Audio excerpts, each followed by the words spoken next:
Gigaverted Man here. Logical fallacies are not that difficult to comprehend and understand, I think. Broadly speaking, they're explanations of why any given idea is not valid. One such logical fallacy is God of the gaps. This is a easy to understand fallacy. Again, I thought it was. But no, you can actually be wrong on what this fallacy is. So, I don't know and or I cannot explain this thing. Therefore, God explains it. Also, God explains this better than that. Now, that's an interesting addition there to the God of the gaps fallacy, isn't it? Why would I suggest that should be included if it's not already? Because it is actually the same thing. See, the thing is that when you don't know, that's where you should stop. You don't know. Now, by all means, continue to explore, but when you don't know the answer to something, that does not mean that any given answer that's out there is the answer. And to assert that it is without any knowledge that it actually is, without any proof and evidence and arguments that are valid and sound and scientific information, etc., without any data, to just say that's the answer is a fallacy. It is a misstep in logic. Essentially, the God of the gaps argument is just a version of a different fallacy, appeal to ignorance and or appeal to personal incredulity. These two are very similar.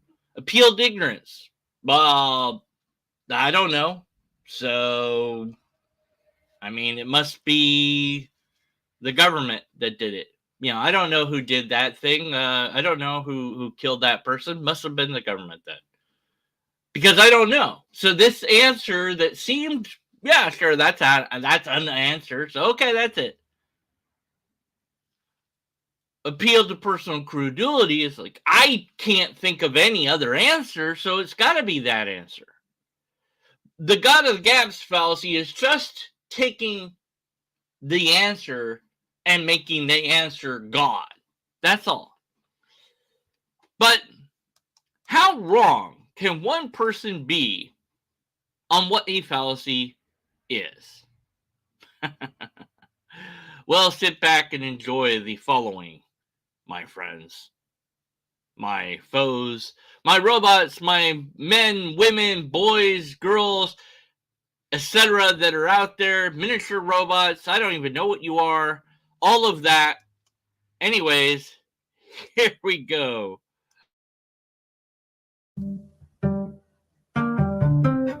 This is Darwin to Jesus. Welcome back to the channel.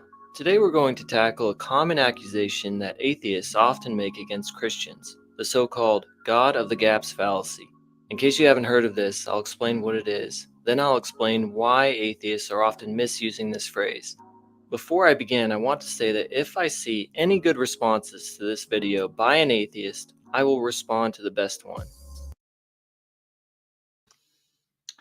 That's an interesting thing to say. I'm the only response to this video.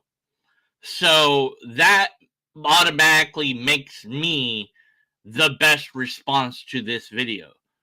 So he has to then respond to my video then. Now, would I be insane and make this video really long just to spite him? Because if he doesn't respond to this video, then he's a liar. So I could just, go off on a tangent and never get to the point so that he has to skip over parts and be like, okay, this whole chunk, this is irrelevant. Just fast forward. Get to the point, Deacon for the man. No. I'm not going to do that. Wait, I just did that by explaining that I wouldn't do it. Stick to the arguments, be clear, and make good points, and you will be the winner. Now let's get into it. The expression God of the gaps is normally said by atheists when a theist points to something that science has not yet explained, and the atheist is accusing the theist of making the argument, science can't explain this, therefore God. Now, obviously, if the atheists were correct in their interpretation of what's happening, then they'd be right, and this would be a fallacy. But they're not right about what's happening. So here's what's actually happening. Ah, yes. What actually happens isn't the thing that just happened, but instead it's a different thing. Now, I have 0 examples to show you of this. I have no particular video, no comment, nothing to examine, but I'm just going to say that this happens. This is a common tactic in apologetics. Just say stuff. Just say things. No citation required. No proof. No anything. Just, yeah, this happens. Really, it does. When? Where? Who? Can you give me an example? Is there one in the description? Let's see. Nope. All that's in the description is hashtags. Fair enough, I did that too, but you know, it's okay when I do it. Imagine 2 detectives arrive. Uh-oh. Red alert. Imagine.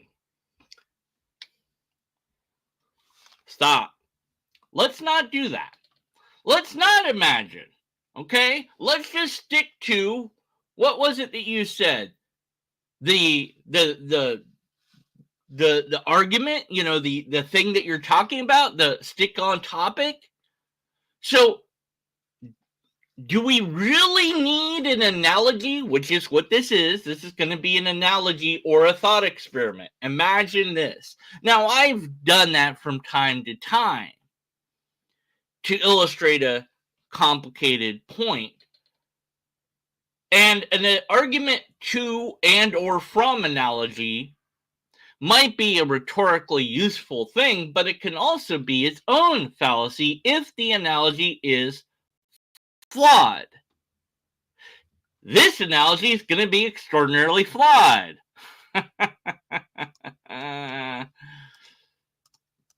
Arrive at a scene where a body has been found. They are faced with 2 potential theories to explain what happened. The first detective believes that the best explanation for the evidence is that a murder took place. Someone else was involved in the death. The second detective, however, thinks that the person died of natural causes, meaning no other person was involved. As they examine the evidence, both detectives try to fit the facts with their respective theories. Okay. Those are not good detectives. You don't try to fit the fact with your theory.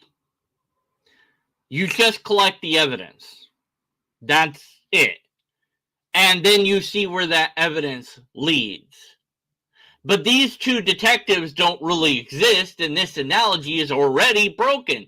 Because now we have to accept that in our analogy, these 2 detectives are crappy detectives. They're really bad detectives because they've decided that their theory is correct. And rather than working to disprove their theory, which is what you should be doing, they're working to fit the evidence into their theory. And both detectives are doing this, mind you. So how is this analogous to the situation at hand? Well, we don't know yet, but I'm going to make some initial assumptions here. The detectives are stand-ins. One's a theist and one's an atheist. The theist is saying that it's a murder, and the atheist is saying it's natural causes, because the theist thinks someone did it, whereas the atheist thinks something did it. right? There's a natural cause, there's a non-natural cause, although people are natural, but there's a mind, there's an agent that caused this. But remember, both detectives want their theory to be true, and so then will fit the evidence to make their theory true, regardless of what the truth actually is. So in this analogous scenario, these bad detectives who are stand-in for the theist and atheist are both using bad methodology to get to the conclusion that they want to be true. Is that going to be analogous to his position? Is he saying, we're all using really crappy methods? We're assuming that our theory is true, and we're fitting the evidence. We're taking the evidence and we're fitting it, no matter what. We're getting, you know, we're squishing it in. We're shoving that evidence in to make it fit, regardless of whether it does or doesn't fit. We're going to do whatever we can. We're going to hide evidence. We're going to distort it. We're going to destroy it. We're going to whatever to make our conclusion be the right one. So is his analogy going to remain consistent in that what he is trying to demonstrate with this analogy is that, you see, the atheist and theist are both using crappy methodology. They shouldn't have started with their theory and worked backwards to prove it. That's bad. So both the atheist and the theist are wrong. Is that going to be what this analogy is trying to illuminate? Or is he going to take this extraordinarily broken analogy and not even use his own analogy to try to make the point that he's trying to make using the analogy? Take your bets now, friends, foes, and countrymen and robots. Do you think it's gonna be, he's gonna be consistent with his own analogy that he created, or do you think that he's gonna not even understand his own analogy that he made and think that it can be used to make the point that he wants to use? Which do you think? All right. The detective who believes in the murder theory might point to bloody footprints leading away from the scene and say to the other detective, if your theory is correct and no one else was involved in this death, how do you explain these bloody footprints? The detective isn't necessarily claiming that the footprints prove there was a murder, but he is challenging the natural cause theory to account for this evidence. This scenario is analogous to discussions between theists and atheists. In these debates, we are dealing with two overarching theories. Either God exists, theism, implying that a mind is responsible for the existence of everything, or God does not exist, atheism, suggesting that everything can be explained by natural causes without a mind, naturalism. When theists observe certain facts that seem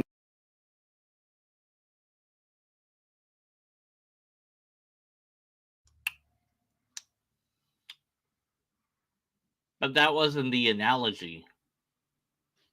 The analogy said that both detectives wanted to fit the evidence to their theory.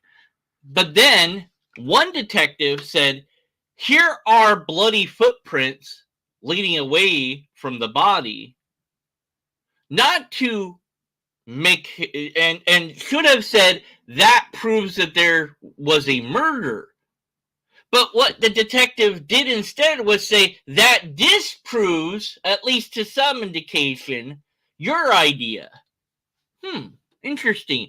So the analogy didn't follow itself. It didn't actually follow its own rules. That's interesting. The detective changed from trying to adapt the evidence to fit his theory. Meanwhile, the other detective didn't say, hey, those bloody footprints, that's actually from the person. See, they walked backwards to the position that they're in. It looks like they're leading away, but see, he just walked backwards. And they were bloody because he was already dying from the natural causes. And he fell down dead where he is now because he's adapting the evidence to fit his theory. But the detectives didn't do that. So the analogy is broken, beyond broken.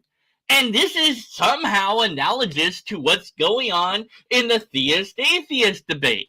But then it gets worse because we leave the broken analogy behind and say, well, atheism is a thing that it's not quite the thing. See, we're going to only use one version of atheism and not the other, because that version is easier to go after. I'm going to ignore the fact that there are multiple definitions to this word. I'm going to ignore what atheism actually is, and I'm going to create, what is it called? A straw man. A construct straw man in this case, because you are building it out of parts. Atheism doesn't imply naturalism. It doesn't assume naturalism. It doesn't lead to naturalism. It doesn't require naturalism and or materialism. No. Atheism is not just that statement, there is no God, which it can be. Atheism is also, I don't believe you. I don't believe what you are telling me. I don't believe there is this thing called God. And I don't even know what God is. That's what atheism is. It is a description of a lack of position.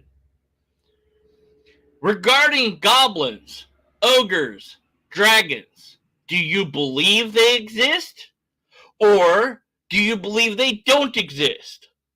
Or are you unsure? Or is it that I don't even know what a goblin, ogre, or a dragon is? I mean, I know those terms, I know those words, they've been used, but maybe you mean something that I don't mean. I don't know. And if it's not just you claiming that there's goblins, ogres, and dragons, but if there's lots of people claiming that these things exist, and these people, this group of people, all agrees that goblins are like this, they're this way, and they're really small, and they're green, and and then the ogres are really tall and they're green, and the dragons are they're really big, and they're monstrous, and they have wings and teeth, and they breathe fire, and they can fly. But then this other group of people say, no, the goblins, they're yellow, they're skinny, they're very small, they're tiny, in fact. Ogres actually are really boulders, rocks. That's just another name for rock, is really what it is. And dragons, well, that's a metaphor. And then you have another group that believes another thing, and another group. And so you get to the point where when somebody says goblins, ogres, and dragons, that you, knowing that there's multiple ideas of this going around, say, I can't believe what you're talking about because I don't even know what you're talking about. Then once you begin to talk about it and say, this is what it's like, I go, that's nice. I don't believe in that. Oh, you mean that there isn't any? I didn't say that. I said, I don't believe that. Maybe there isn't any, but I didn't say I believe that either. There's a difference. Now, maybe I am saying, yeah, you're right. I believe that there are no goblins, ogres, and dragons. But rather assume what I think on the matter, ask me what I think on the matter. Depending on your description of goblins, ogres, and dragons, I will tell you whether or not I believe in them or not, whether or not I think they could or couldn't exist, and whether or not there's any way to verify their existence. That's more analogous to the G-O-D scenario. And somebody in your comments said, no, a better analogy is that the two police detectives found somebody with holes in their neck and the blood drained out, and one said it's a vampire, and the other just said, no, I think they had their blood drained out. Yeah, that's more analogous to the theist, non-theist debate. You believe in a magical, and I'm going to call it magical because that's what it is, a magical being that has powers that are unexplainable, that can do all sorts of things, including bring the universe into existence, be everywhere at the same time, and know everything all at once, knows the future, the past, all possible choices I could make. That's what you believe in. So let's go back to the two detectives. They find a dead body, and one says, God did that, and the other says, what the bleep is God? I don't know what that is. That's more analogous. In fact, we don't even need an analogy. What's going on is the theist doesn't have any evidence, not even a little, about God. What they do have are broken arguments. And we'll see more. Here we are. Difficult to explain on naturalism, they ask atheists, how do you explain this on your theory? For example, theists might point to the origin of life and ask, how do you explain life arising from non-life? On naturalism, it's challenging to understand how life could emerge from non-life, as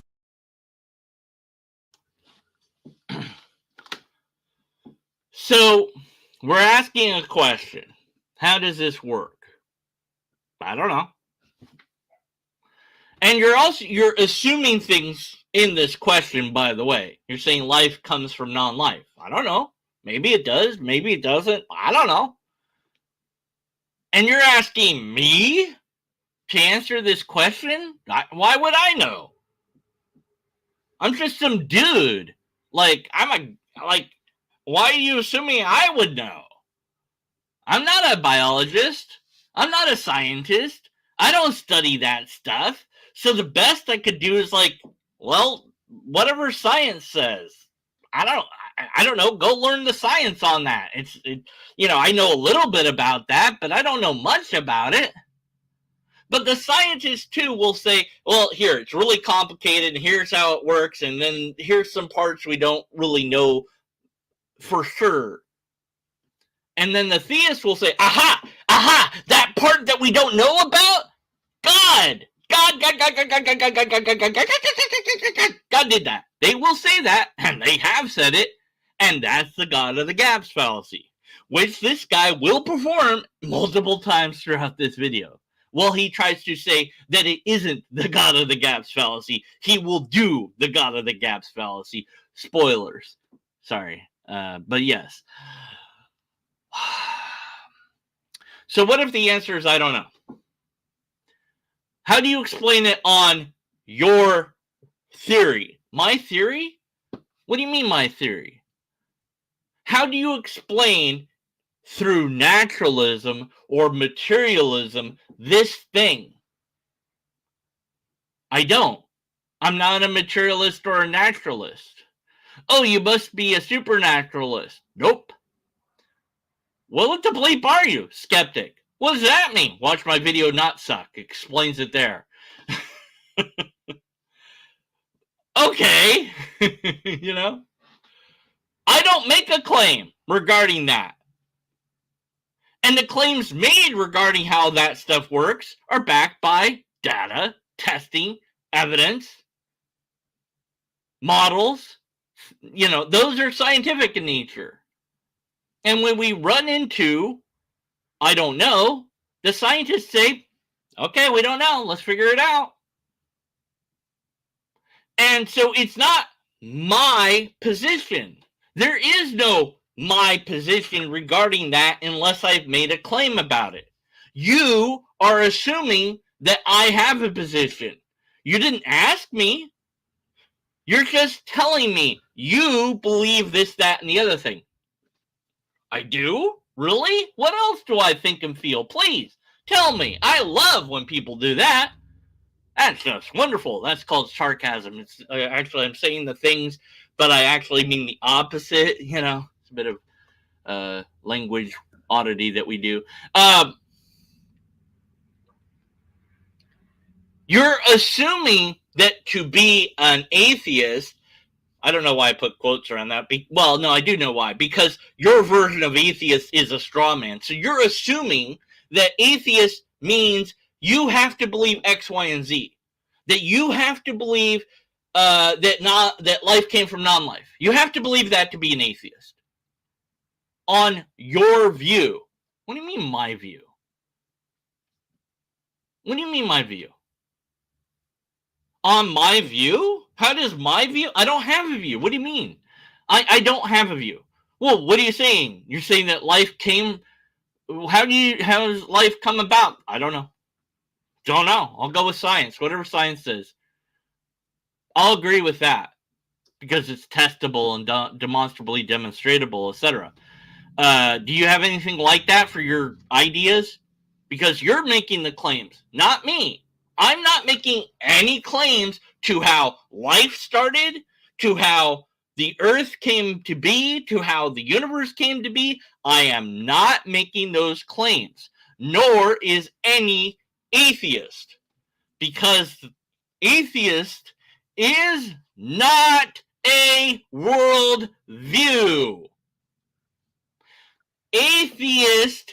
Atheism is not, are not a world view. It does not tell you what to do.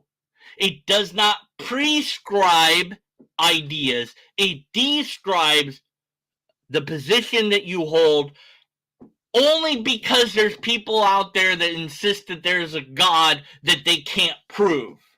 If there was no people that said anything about God, the word atheist wouldn't need to be, because there wouldn't be a God, because God is only something that people say. If it was a thing that was more than that, we could test it, we could verify it, we could demonstrate it. It would be part of science, but it's not. It's in philosophy. It's in thinking about stuff that could be or might be, or you know, how do I answer this question?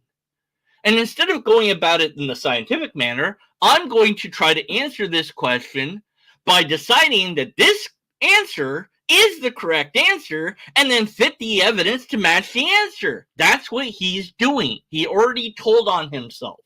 But that's not what I do. I just go, where's the evidence lead? I don't know. Let's find out. In looking at the evidence and only the evidence, not assuming or asserting anything about anything else, I find that science has produced answers time and again to show that the natural order is always natural, and that there is no other thing that is even a thing in the first place. And that any time and every time that anyone has ever claimed to have some sort of ability to do things that humans don't seem capable of doing, it's been debunked. There's been multiple times that irritate the hell out of me, but police, for whatever reason, have called upon psychics to try to solve missing persons cases. And you know how helpful the psychics are? They aren't. Not even a little. The person's still alive. The person's by the waterfall. The person's here. They're guessing. They have no idea. Because they're not really psychic. Because being psychic isn't a real thing. But they believe that they're psychics. Or they're just pretending to be psychics so they get money. But the police wasted time, energy, resources, money on these people.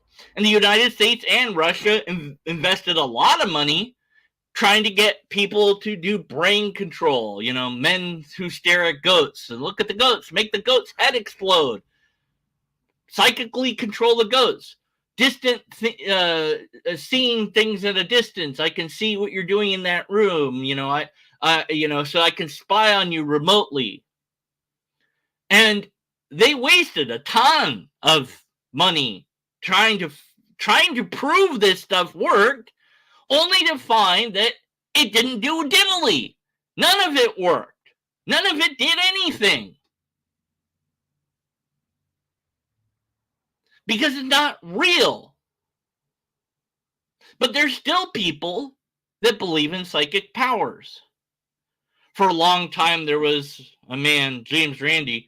He started out offering $10,000, and then increased over time to $1 million. Now the JREV Foundation, I'm not sure what they're doing with that money now. I think they're using it to do grants or something like that. They're not doing the challenge anymore, which I think is regrettable, but, offering money for people to prove their abilities. And they're like, look, we need to test it.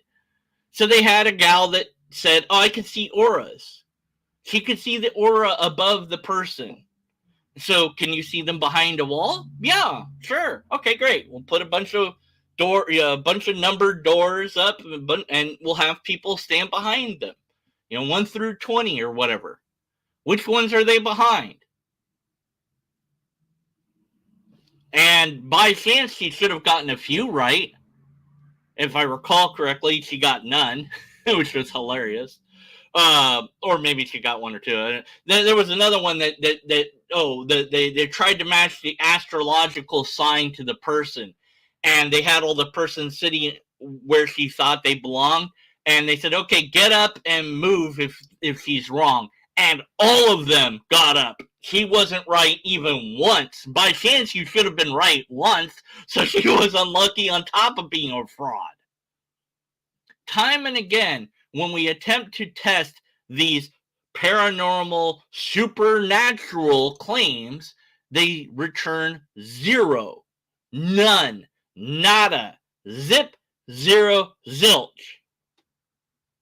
That's what I see when I look at the evidence. I see evidence that people in the past created things that they called, if not God, they had a different word for it, but it basically is a god of some sort.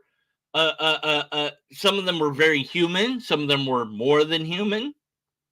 And that they believed these things. They told stories about what these entities did. Some of those stories are really cool. Some of those stories are boring as hell.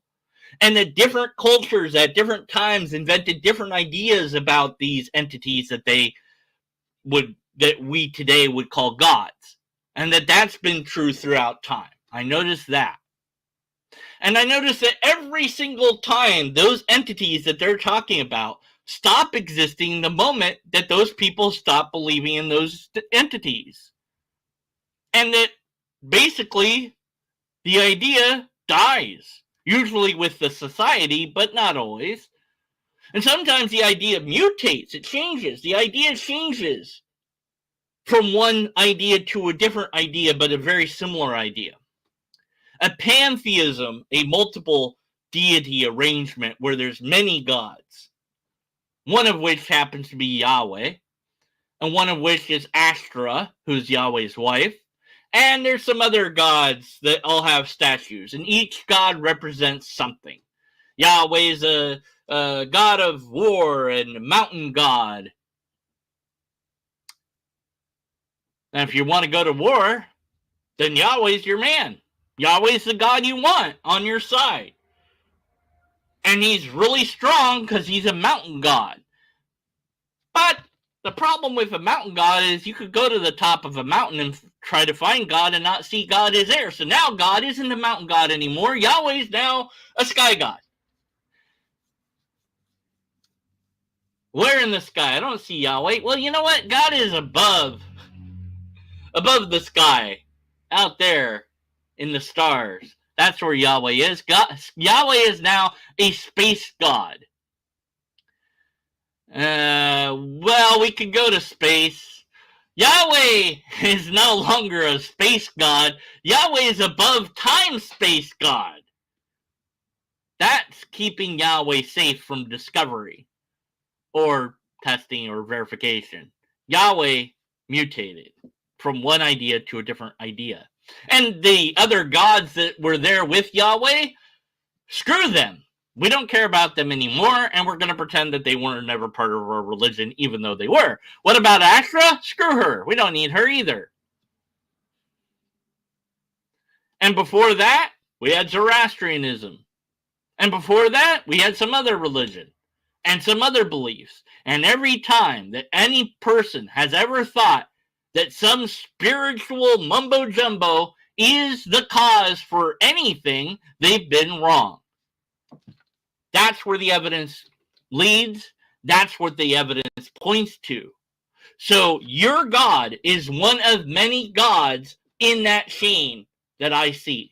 You're one dot on the statistics.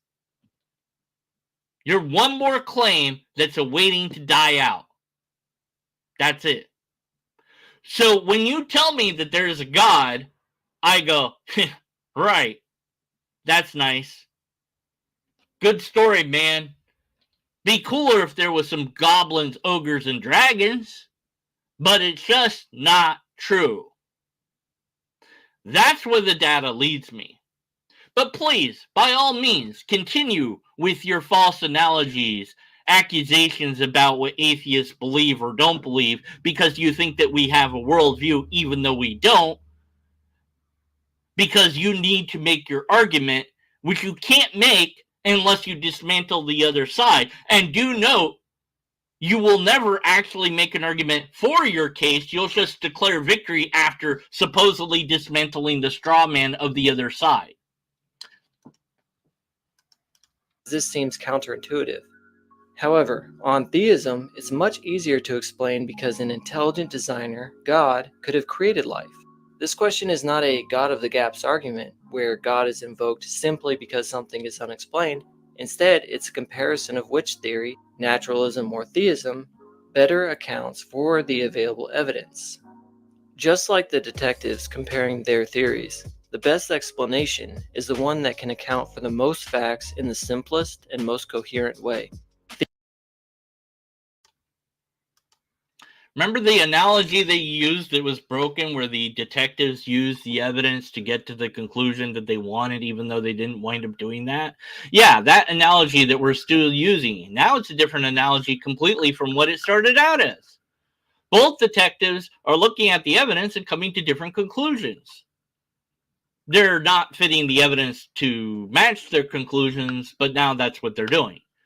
But now he's saying that no, it's the simplest idea that wins out. It's the one that gives the easiest to understand and provides more answers, because obviously the thing that provides more answers is more right than the thing that provides less answers. Interesting. Let's look at that. Let's assume that that's true for a moment. It's not, but let's just pretend. Let's go along with it. By the way, Guy, I'm responding to your points, so you do have to make a video about this video, which you won't do. Anyways, just needed to throw that in there again. At least we don't have water running in the background like last time. Sorry. Okay. So,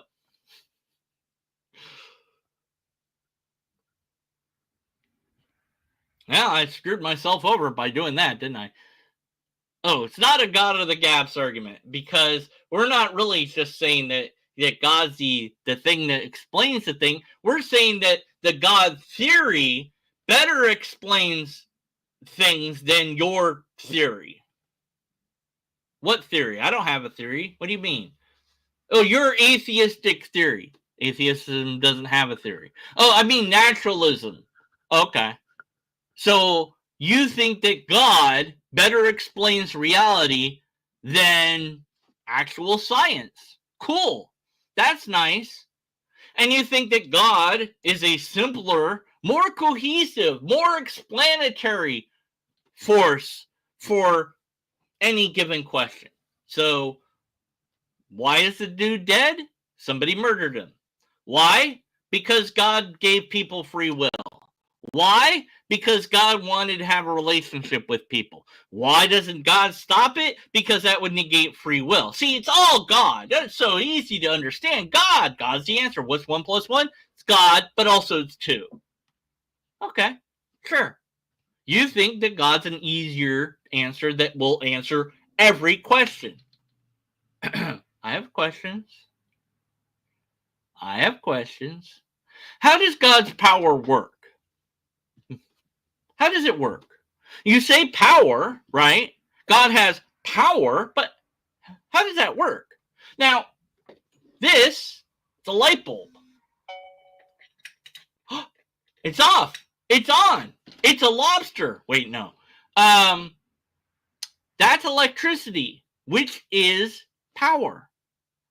Now, I could find some articles to explain electricity, and I could explain a lot about that, but there'd be some point where I'd run out of explanation, I suppose.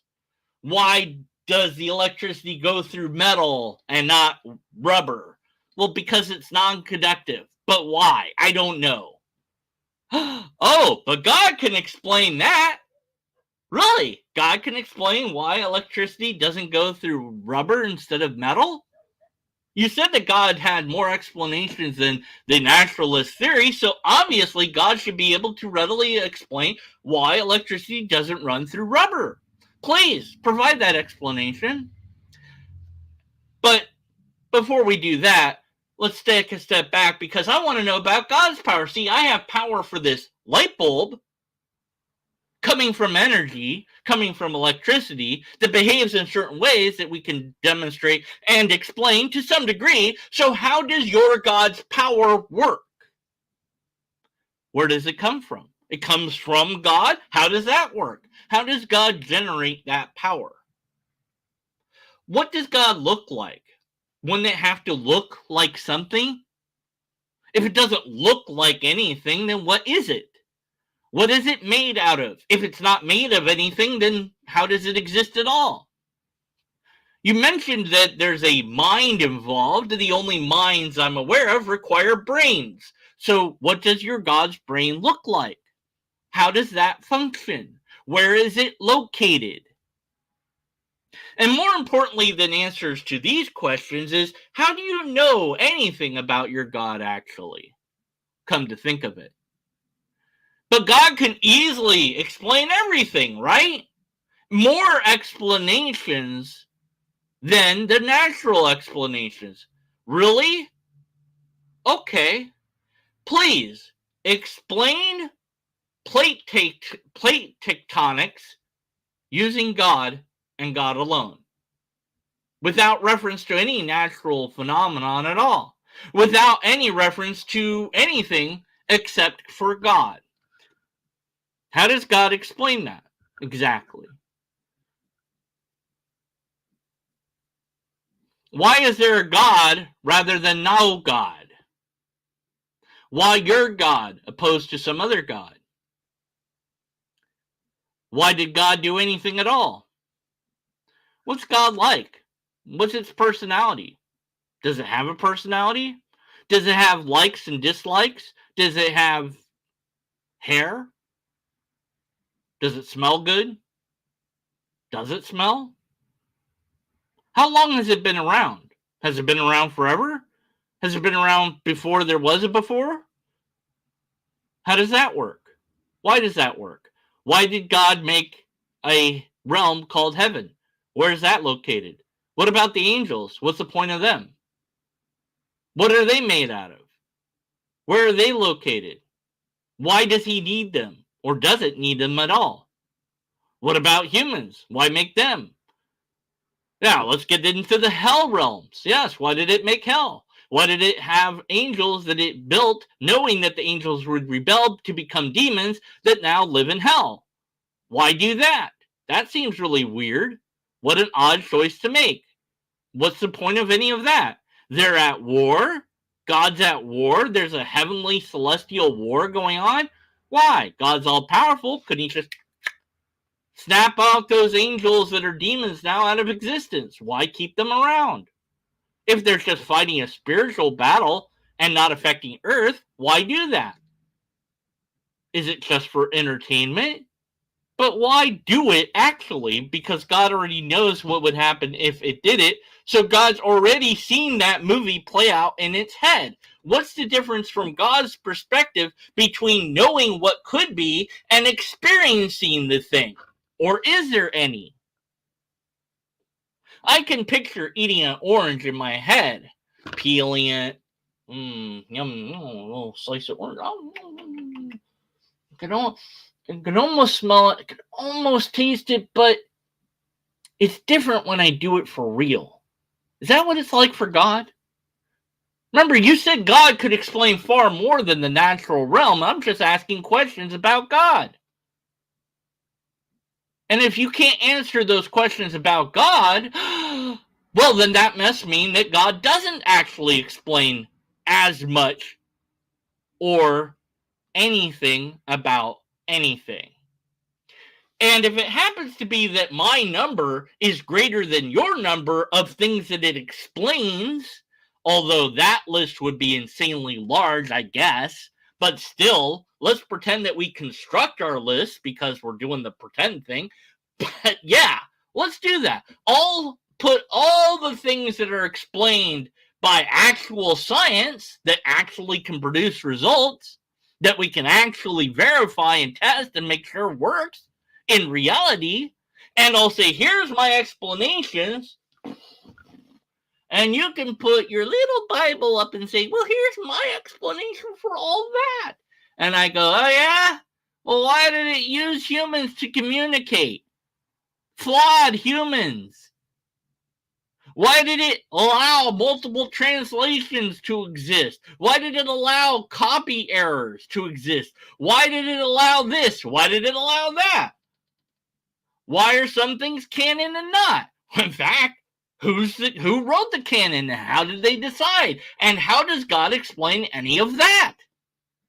Well, look, my side is getting more things that it could explain than your side is. So I must win because I have more explanation than you. Or maybe, here's an idea, that's not how we figure out what's true. It's not by how much explanations your thing can explain. It's about whether or not it's actually true and demonstrably demonstratable, testable, and verifiable. How about that as an idea? Or do you want to keep going with your idea?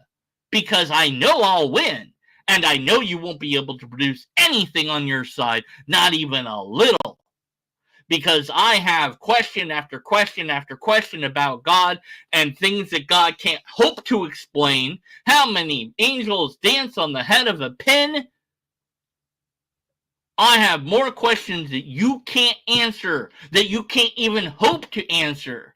Now, you might say, my side doesn't have answers to this or that or whatever. Okay, cool. But your side has more. So I guess I win and you lose then. But you know what's interesting is you're saying the answer to things is God, which is God of the gaps. Because you haven't demonstrated that God's even an explanation for anything in the first place, because you haven't demonstrated that God is. And you can't. Back to the video. Theists argue that their worldview provides a more straightforward and comprehensive explanation for certain phenomena, such as the origin of life, than atheism does. When a theist asks, what is your explanation for this phenomena, whether it be consciousness, the beginning of life, or the beginning of the universe, and the atheist has no answer because science has not solved the problem, the atheist might respond by saying, well, you're just assuming that God must be responsible. In doing so, the atheist is really admitting that they don't have any explanation within their worldview for these phenomena.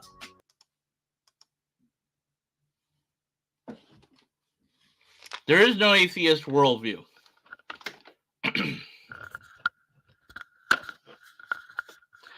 There is no atheist worldview.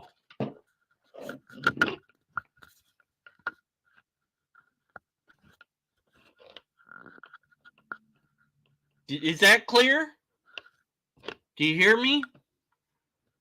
There is none. There is no atheist worldview. Okay? Stop saying it. It's not real. It's not a thing. But yeah, you think God did it. You think God explains the unexplained. I don't know. I don't pretend to know. You do. That's you. You do that.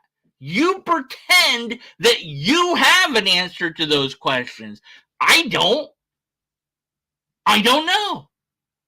Your worldview doesn't have an explanation. My worldview, that you don't know anything about because you never asked, doesn't pretend to have an explanation. You think that when I say, or if I said, that there's no God, that must mean that I have an explanation for everything? No.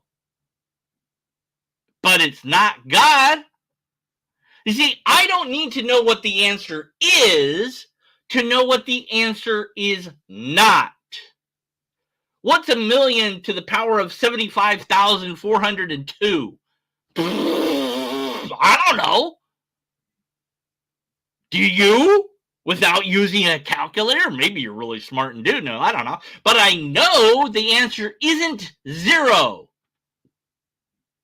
I don't know how it came to be or if it came to be, but I know it's not the Judeo-Christian Yahweh. I know that, and I can demonstrate it in multiple ways using logic and reason. But you can't demonstrate that it's even a thing in the first place. You assert that you have an answer without showing that it is an answer. Oh, it could explain it. So could magic. A wizard did it. Well, that's just another name for God. Exactly. I can replace Yahweh with a magical wizard and have the same explanation as you do. Let's say that door opens up. That'd be creepy because it's locked. Okay, no, I did do one time where I had my brother open the door. It was great. But if it opened, well, what opened the door? Maybe an animal? The wind? A person? I don't know. But if I go and I look and I examine and I look and I find no evidence of anything, and I say, well, I don't know, and you go, God did it, or you've just done God of the gaps, which is all you've been doing this whole video. Because that's all you have. At the end of the day, that's all theism is God of the gaps. Because every appeal to ignorance and personal incredulity that you have is filled by God. You think your theory, which isn't even a theory because there's no way to falsify God, explains things, but it doesn't explain anything. Not even a little, because you can't even show that your thing is a thing in the first place. But please, continue on. I want to hear more. It's funny. This situation would be like a detective who believes a murder took place, pointing to bloody footprints leaving the scene and asking his partner, how do you explain these bloody footprints if the cause of death was natural? Well, obviously, it's not natural. You're right. I can't explain it. It must have been a ghost. Yeah, it must have been a ghost. That must be the answer. How do you explain that? Where's the evidence of that? Well, ghosts don't leave evidence. Are you silly? It must have been a time traveler. That explains it. They came back in time. Do you have evidence of a ghost or a time traveler? So you actually have evidence of the bloody footprint, so you have something. But for God, what do you got other than your broken ass analogy? Oh, you don't, which doesn't count for something towards God, because you're trying to say that God of the gaps isn't necessarily a fallacy, even though it always is, and you continuously use it throughout this video, and you're doing it now, and you're just trying to pretend like, no, you're using it wrong. Even though that's all you're doing is using God of the gaps, because that's all you have. How do you explain these if there was no other person involved? If the other detective then dismisses this by saying, this is just murder of the gaps, without actually addressing the question, it's clear how disingenuous and lacking in substance that response would be. In your straw man construct of this situation, I suppose, but there are no bloody footprints. Not even a little. There is no evidence that you're pointing at. There are no detectives. There's simply you asserting what God is and me saying, prove it. You don't have any proof. You don't have a body to point to. There is nothing dead here to examine, and there is no evidence of God, not even a little. Just bad arguments. The question by the first detective is legitimate and deserves an answer, but instead the response shifts to a straw man argument about what the first detective is saying. Similarly, when atheists resort to the God of the gaps accusation, they're tacitly admitting that their worldview is unable to account for certain phenomena and facts that we observe.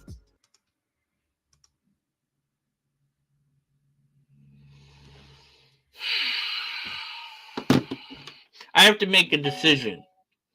Do I respond seriously or do I respond hyperbolically? Remember, he'll only respond to this video if I did the best video.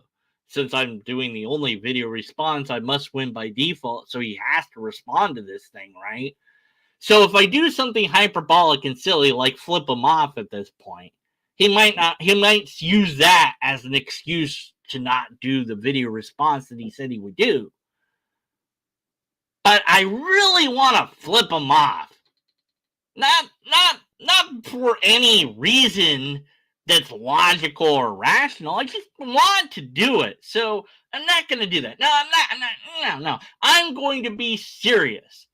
Yes, I am going to be as serious as this video deserves. All right. Now that I'm being serious, I want to make my point. What was the point going to be? Oh, man, I said I was going to be serious.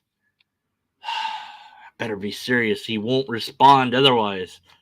He'll just say, oh, you weren't being serious. You put a lobster on your head. Yes, when I do that, that means I'm fucking serious, man.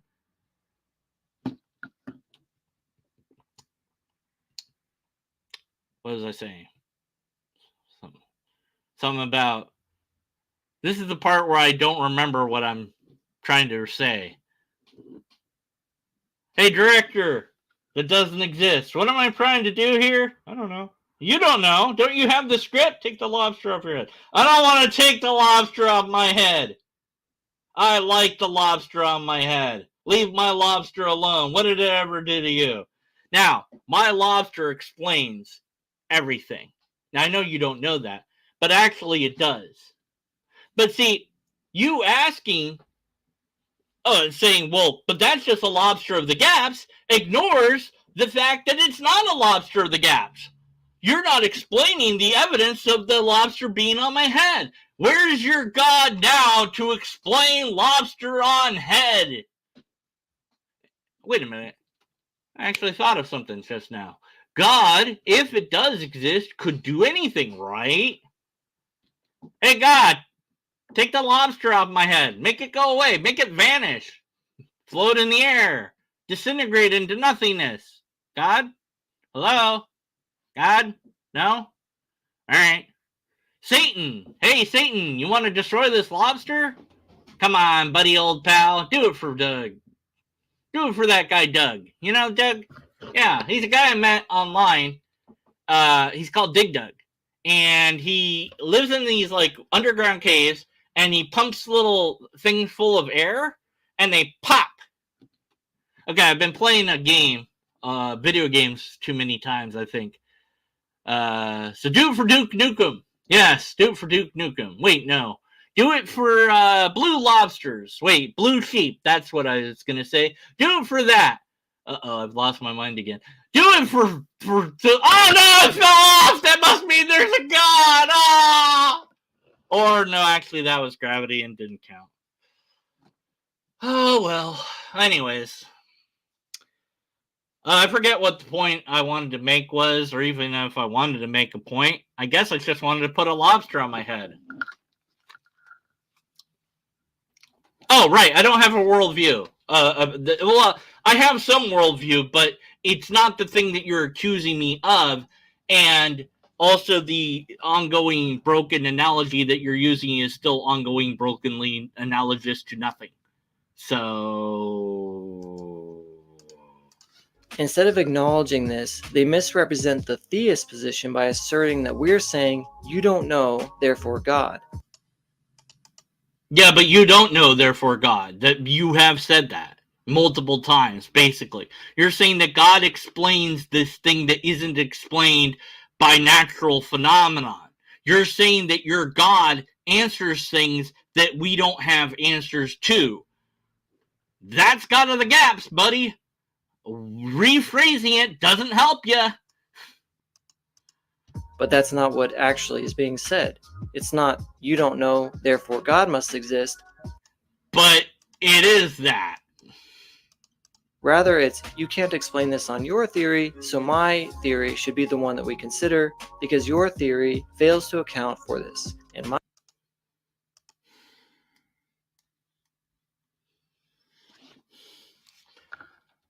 Your theory doesn't explain this, but my theory explains this. So because your theory doesn't explain it, we should go with my theory. Brilliant. Just brilliant. My theory, not that you know what it is, explains why you believe there's a God better than your God explains anything. But I'm reminded of Bill O'Reilly. Oh, man, I'll have to dig up that clip because, man, it's golden. Tides go in, tides go out. You can't explain that. Must be God. And then later on, he was like, oh, I got all these answers explaining how tides work. But how did the tides even get there? Oh, you don't know that, therefore God. And then Bill O'Reilly was like, look, you guys don't know yet. He did this to, I think, Neil deGrasse Tyson. He was like, you don't know, so I'm just going to stick with my idea until you guys figure it out. And that's what you're doing. You're saying, you guys don't know the answer to this, so I think I have the answer, but you don't know, so I'm going to stick with my answer that fills in this gap here that I call God until you guys figure it out. But you know what? You're a liar. Yeah, you're a liar. And here's how I know that. Because you're not being honest with yourself, your audience, or, well, I mean, you're lying. You're not being truthful. Then you say, oh, that's a claim. That is a claim, yeah. But I'll demonstrate it because all I have to do is a very simple thought experiment to do so. Let's say that tomorrow we understand everything there is to know about the origin of life. We figured it out.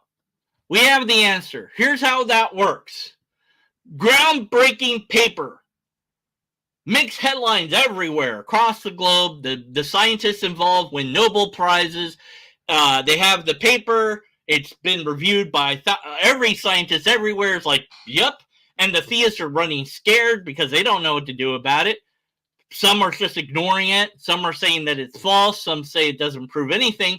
And you're like, yeah, sure. You understand that. But God did that.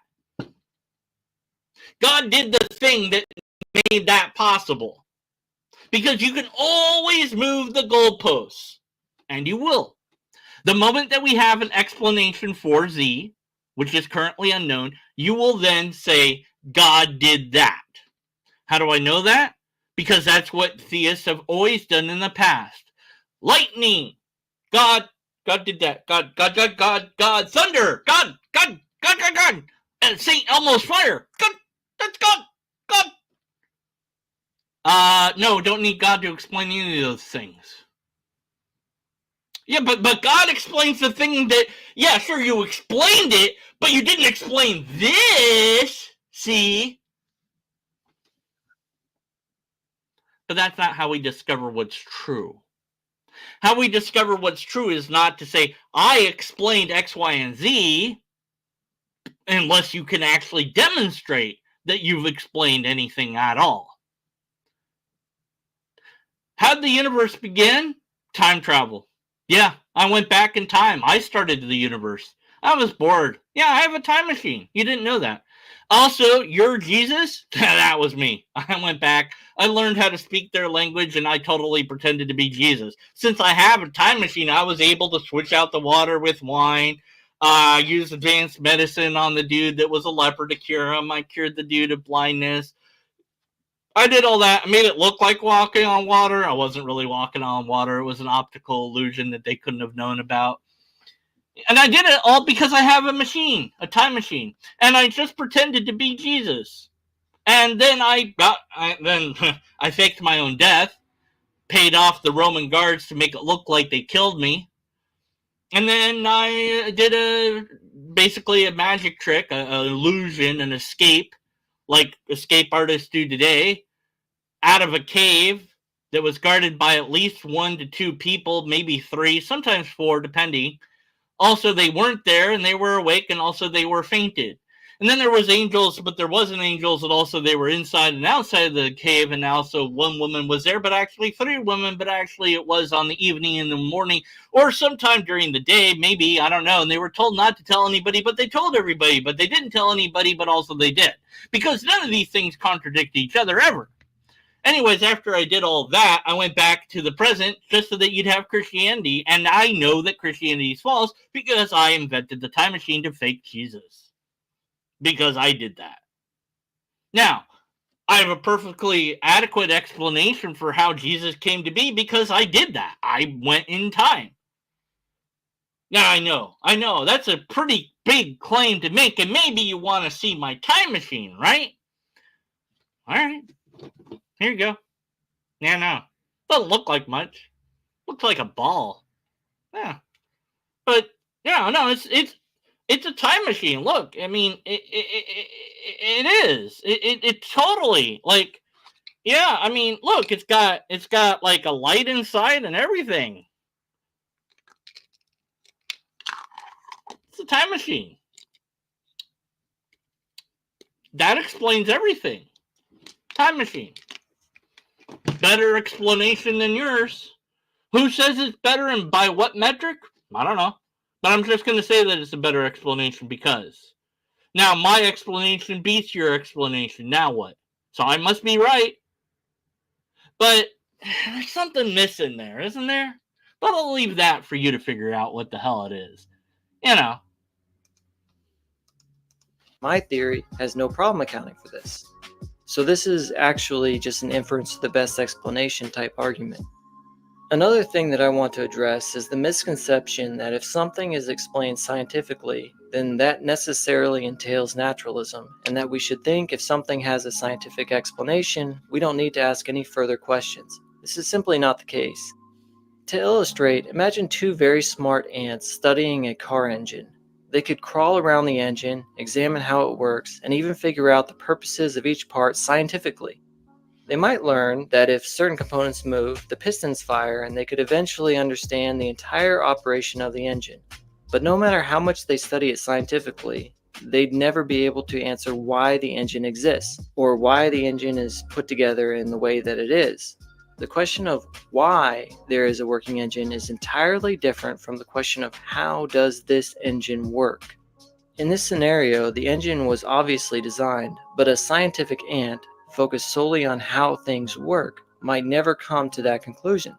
This analogy shows that science, while incredibly powerful for understanding mechanisms and processes, is not equipped to answer deeper questions about purpose, meaning, or origins. Notice I'm not saying that purpose, meaning, or design exist, but what I am saying is that if they exist, science couldn't tell us.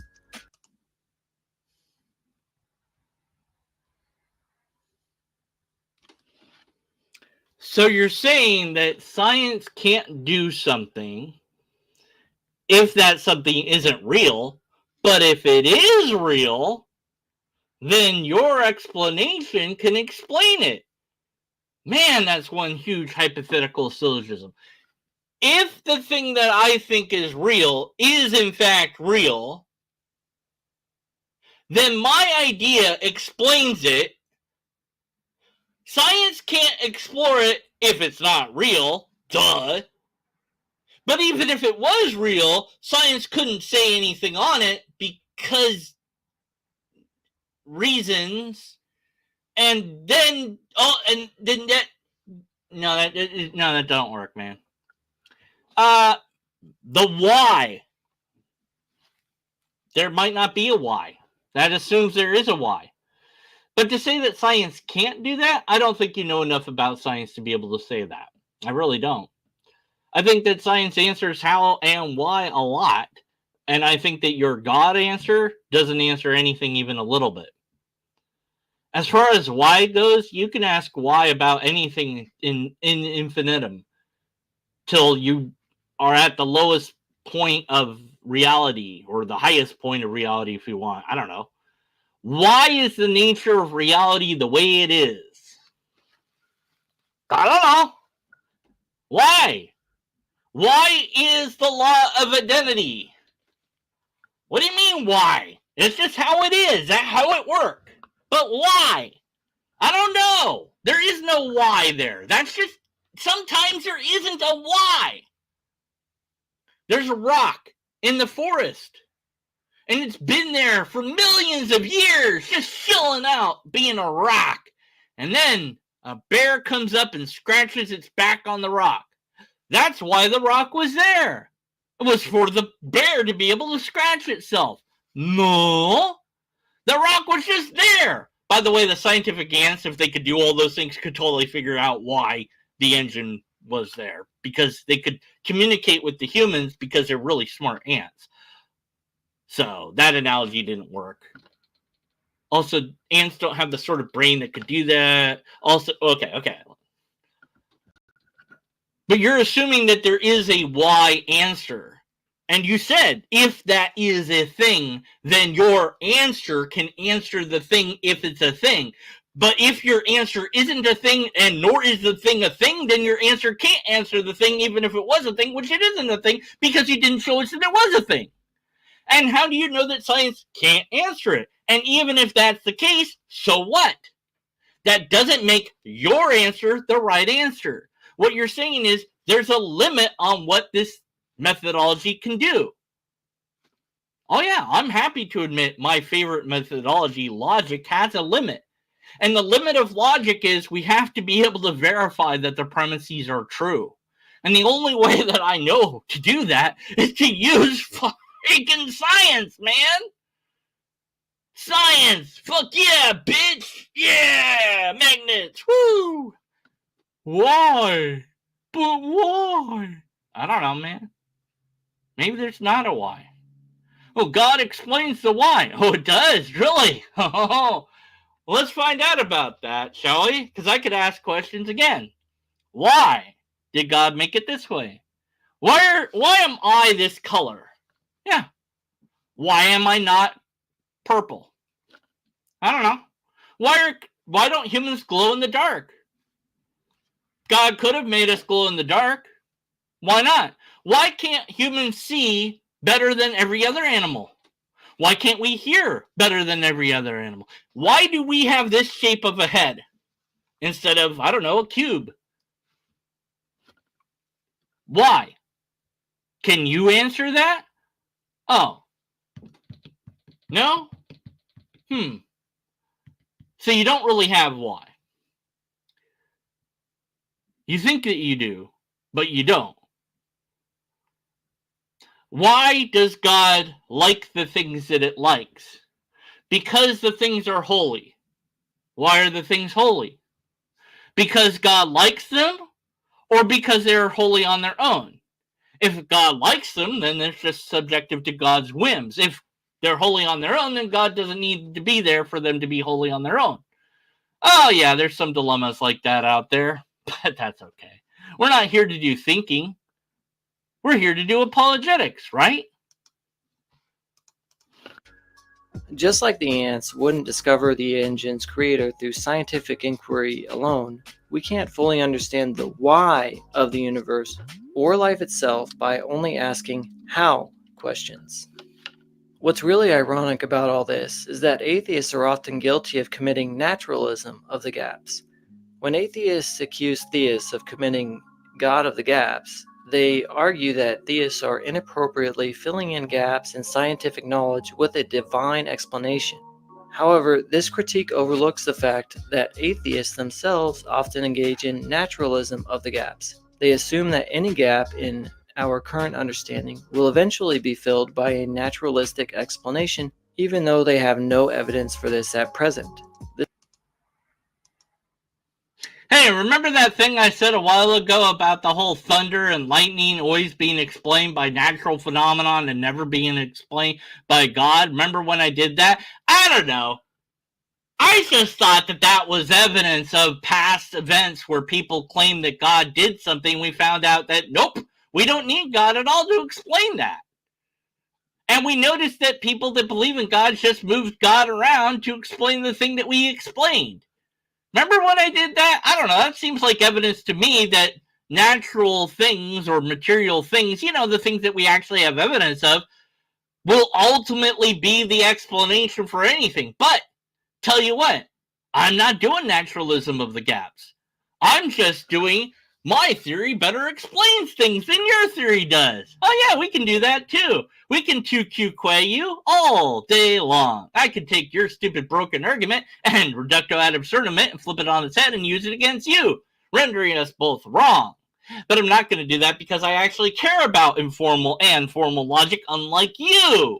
And I say you don't care about it because I don't think that you've studied it, and or if you did study it, I don't think you understand it. And if you did understand it, you're certainly not applying it in this video, because all you're doing is making broken analogies from start to finish, construct strawmans, asserting what worldview I have to have, and then saying that you're not committing a fallacy, even though you are exactly doing the fallacy. And then, when all things else fail, accusing your opponent of doing the same thing that you're doing. Q quay. You as well. You're doing that too. See? You're doing naturalism of the gaps. No, I'm not. I don't know what will answer this. But I don't assume that naturalism will, or that materialism will, or that anything will. Maybe God is the answer. Sure. Why not? I don't know. I'm not committed to an answer. You are.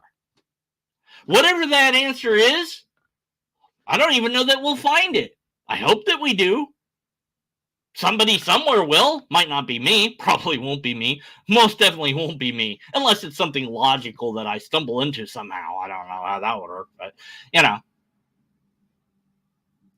But yeah, I don't assume anything about what will fill in the gap. But what I do is say, hey, look, we need evidence for whatever that is. We need some way to test whatever that is. We need some way to verify that. And so if God happens to be the thing that answers that for real, and then God is in science, then I guess you can't call God something other than natural, because God would be natural. Because if there is a God, it would be. And I'm not saying that it's not supernatural. It's just that the application of the term supernatural is really just a fill-in for we don't know how God works. You're making up a term that doesn't really have any actual proof that it's a thing. A magical realm. God is magic.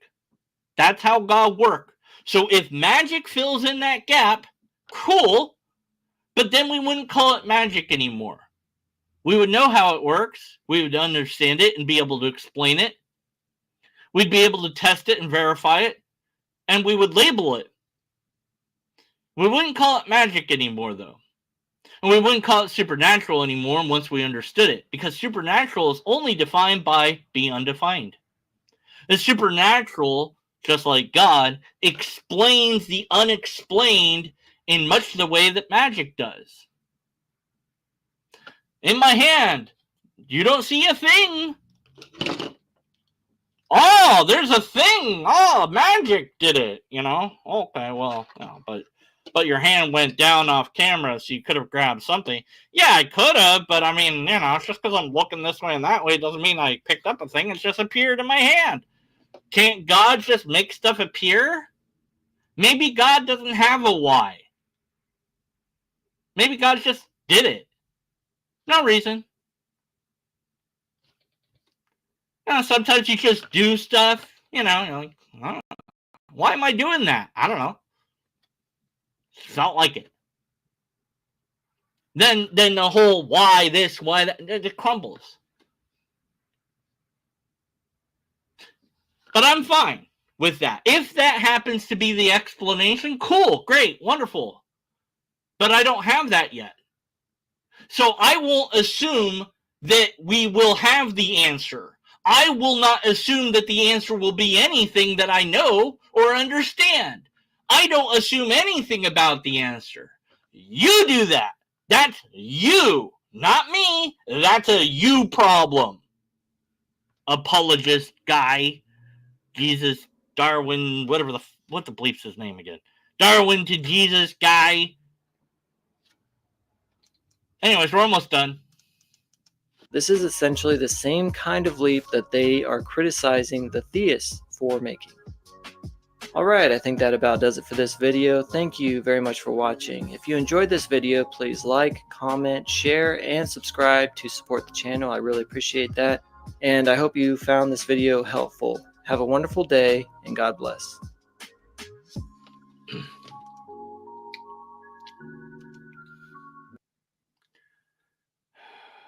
Anyways.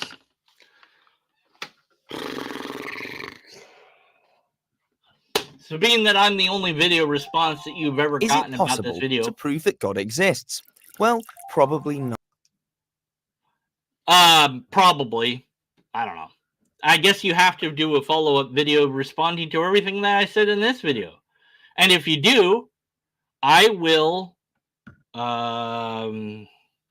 I don't know. I'll do something stupid that I don't know what. I don't know. I can't think of anything right now. But I'll do it. Something. I don't know. I will oh, I know. No. I can't say that on there. No, I can't. I know. But anyways, look. I don't think he will respond to this video because why would he? Or if he does, he'll completely straw man and miss all the points that I'm making and stuff. The typical apologetic stuff that I've come to accept and expect. So what do we have?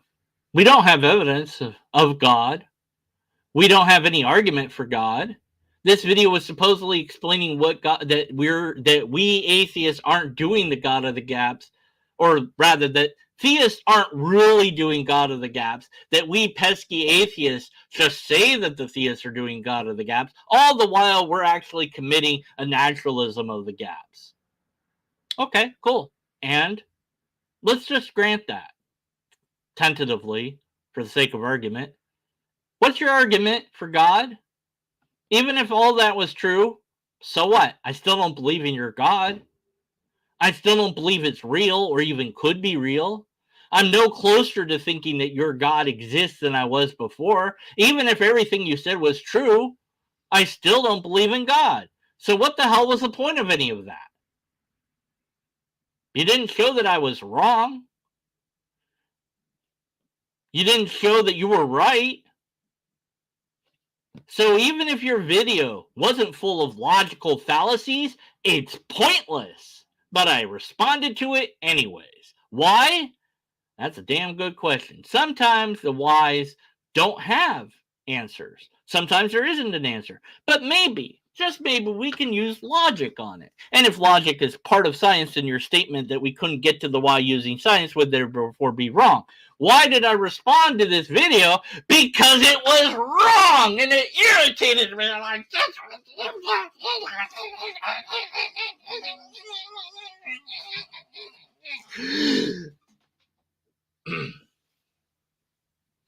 anyways, so that's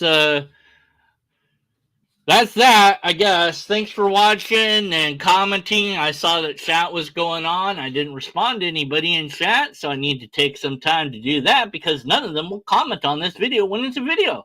I've told people to do that, but people don't want to do it. I don't know why. Don't know. Don't have the answer to why. I like Z better. Z is more cool than Y. Z is the new Y. Nerdy Rodent, Roger Swift, Thomas Rutledge, and Captive Desk, and come on, is there any other name I can yell out that was in the chat, or am I not cool? I'm not cool. No, wait, Math Pig, and Phantomix11. Yeah, that's it. That's it. I said everybody that showed up in chat. I'm pretty sure I didn't miss anyone, and if I did, then you don't exist. So there you go. There was no argument here, no empirical evidence, no repeatable test, no valid and sound argument. All we had was bad straw man arguments and appeals to and from analogy where he accused us of doing the thing that he did and then tried to explain that he's not really doing the fallacy even though that's all he's doing. I look forward to when he doesn't respond to this video, which is the best video that responded to his video. He won't respond and he can't respond. And I don't expect him to ever do that. Also, Bitchspot Blog responded to a different one of his videos. And since his video is the only video that's responding to that video, then that means he has to respond to Bitchspot Blog's video, which he won't do.